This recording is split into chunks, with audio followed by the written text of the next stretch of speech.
சாவே கிடையாது முதலாளி. அதோ வரானுங்க பாருங்க. டேய், என்னடா ரெண்டு பொண்ணுங்களோட வரான்? வணக்கம் முதலாளி. டேய், யாரா அவங்க? என்னடா இதெல்லாம்? நம்ம கதைக்கு லேடிஸ் ரெஸ்பான்ஸ் எவ்வளவு இருக்கு, சென்டிமெண்ட் சீன்ஸுக்கு அவங்களோட சப்போர்ட் எவ்வளவு இருக்குன்னு தெரிஞ்சுக்க வேண்டாமா? அதுக்காகத்தான் இவங்க ரெண்டு பேரையும் கூட்டிட்டு வந்திருக்கேன்.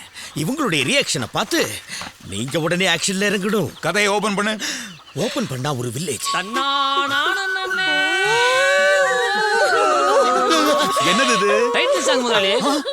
ஓப்பனிங்ல என்னடா ஒப்பாரி வைக்கிறாளுங்க? அது லேடிஸ் மலையாளி, இலகுன மனசு. ஓவர் ஆக்ஷன் பண்ண வாயை பிடிச்சி கிழிச்சு விடுவோம். சொல்லும் போது அழுத போறோம். அந்த கிராமத்து ஆஸ்பத்திரிக்கு ஒரு கர்ப்பிணி தாய் தலை தெரிக்கிற வேகத்துல ஓடி வர்றாங்க. உள்ள ஒரே ஒரு பெட்டு. அவளுக்கு பெட்டும் கிடைக்கல, பாயும் கிடைக்கல. தரையில படுத்திருக்கா. தன் தாயோட நிலைமையை பார்த்து அவ பெத்த ரெண்டு குழந்தைகளும் ஓன்னு கதறாங்க முதலாளி. அந்த நேரம் பார்த்து வெளியில ஜோன்னு மழை, உள்ள ஓன்னு அழை. மழையை கட் பண்றோம், அழைய கட் பண்றோம். அழுகு நிறுத்து. நீ தான் அழுகுற. அவங்க ரெண்டு பேரும் அழவே இல்லையடா.